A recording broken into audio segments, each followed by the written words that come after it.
How's it going, guys and girls? Hope you guys are having a great week. So I'm back today and I'm back with another What Do We Know So Far video, guys.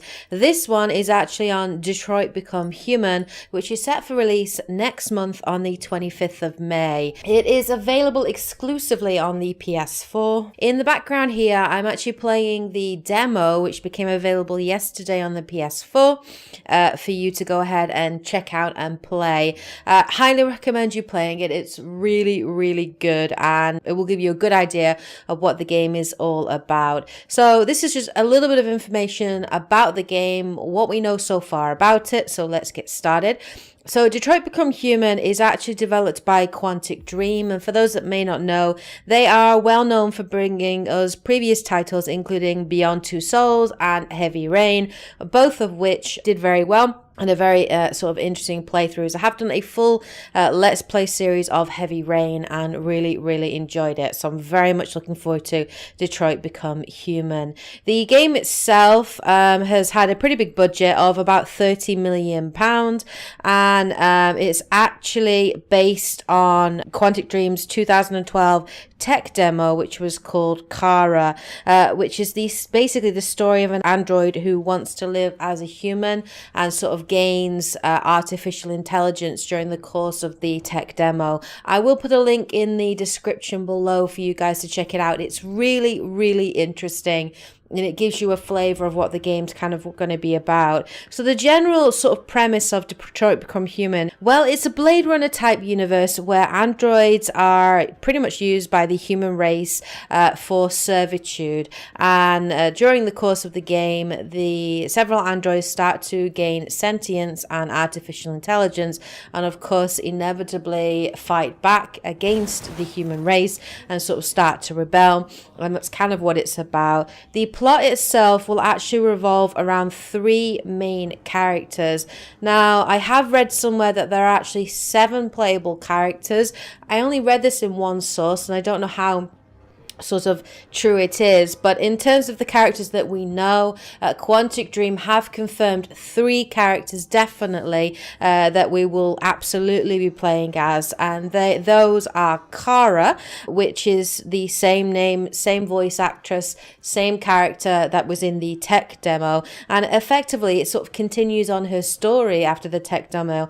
And Kara basically escapes the factory that she's been sort of created in and reset, having gained sort of artificial intelligence, and she makes her way into Detroit and begins to sort of explore her newfound sentience and her sort of how she's going to live in a world with other androids and also with humans as well. Of course, she's going to witness a lot of other androids that don't have this sentience, that don't have artificial intelligence, and obviously the treatment that they face under the human race, servitude, that kind of thing. Another playable character is Connor. Now, the demo is actually based on part of Connor's story, and Connor is actually working for the Detroit police, and it's his job to hunt down deviant androids. He's a negotiator as well as a detective and investigator. So from the demo, you very much get a sense of, when you're playing as him, you're going to be doing a lot of sort of Batman style, Arkham City style sort of missions where you're going to be sort of investigating and looking for clues. And Connor's quite an advanced android with a lot of investigative software and hardware at his disposal to recreate scenarios and events that have happened to better help him be successful in his missions. The third character that we know of is Marcus. Now, Marcus effectively devotes himself to releasing all androids from servitude. So we've seen a little bit of this. We saw a bit of a clip of him at E3 last year, and it just showed a little bit more of him sort of trying to get androids to wake up and trying to help save those androids that are sentient, that are self-aware.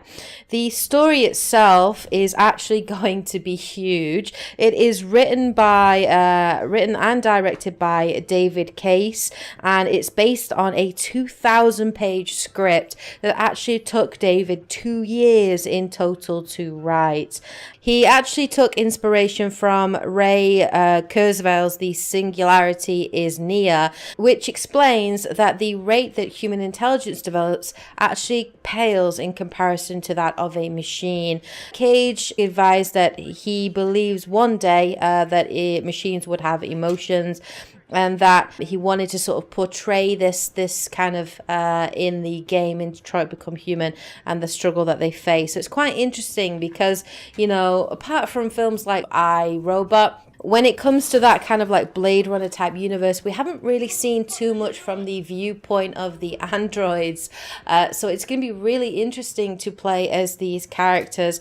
Of course, this is a Quantic Dream game, and what that basically means is that any of these characters can die. There is no game over screen, and if one of those characters dies, the story will continue on without that character, and you effectively can have a say or influence in terms of who lives or dies, and that can depend very much on your actions, the dialogue choices that you choose, what you choose to do, how you choose to approach certain things, the information that you gain.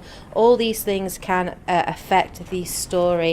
And that really is where the appeal of Detroit Become Human comes in, because obviously with the game there is so much replay value, and everybody's experience is going to be different based on the choices that they made. And I think that's one of the things that makes it the most appealing for this game, and one of the things that I'm really looking forward to sort of delving into.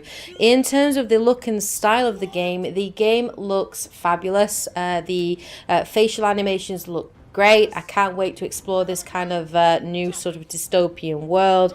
The actual facial animations are so good because Quantic Dream actually cast more than 250 actors from LA, London and Paris to be sort of 3D scanned and to act and to play 513 roles within the actual game, and that just makes the game more immersive, more realistic, and obviously the experience that much more exciting. So the game itself, in terms of the gameplay, obviously it's an action adventure game. It's from a purely third person perspective.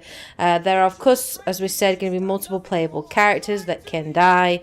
One interesting point though, that if you do lose a character and they do die within the story, Quantic Dream have confirmed that players will be able to rewind certain points in the story to reshape decisions in the event that they regret a choice that they made. Now, whether or not I think that's a good thing, I'm not sure, because obviously there's nothing more frustrating than making a decision and regretting it. However, I think that's all part of the fun of these sorts of games, and I think it's a little bit of a cop-out allowing players to go back and obviously replay certain events. I would much prefer to play the game the way I choose to play it the first time. Of course, one of the things with a lot of Quantic Dream games is when you make certain decisions, often the consequences are kind of unforeseen and you don't really expect things to happen. So there is a lot of surprise, there's a lot of excitement that comes with that. And I probably will not use that ability to rewind just because I do think it is a cop-out. But for those people that maybe are not used to these kinds of games, or for those people where it's their first Quantic Dream style game, then, you know, maybe that will be good for them. Of course, in terms of using the control pad, one of the things I really loved about Heavy Rain in particular was the complete use of the PS4 control pad, and obviously using the touchpad, using the sticks to do certain actions. There are certain button prompts, and there are certain quick time events and quick time sort of pressured conversations that you can have as well as using the gyroscope and the sort of motion sensor within the controller as well. And I expect that Detroit Become Human will have all these things, and definitely from playing the demo you can see very clearly that those sorts of actions are definitely in there. So that's just a little bit of what we know about Detroit Become Human. Now, there isn't that much information out there, and I think Quantic Dream are trying to keep secret, try to keep things a little bit hidden before the game releases, because obviously they don't want to reveal too much about the story, too much about, you know, the characters and the events and what's going to happen. But that's pretty much everything that we know so far. I will absolutely be picking up this game next month on May the 25th, and of course Once I played and completed it, I will be bringing a full review out to you guys as well, for you to check that out. But that's everything that we pretty much know so far about Detroit Become Human. Let me know what you guys think of this game. Are you looking forward to it? Is it a game that you're going to pick up? Let me know in the comment section below. Anyway, I hope you guys have a great week. Take care, and as always, happy gaming. I'm the android sent by CyberLife. Look what you did! You have to accept the world as it is, or fight. My name is Kara. My name is Marcus. My name is Connor. This is our story.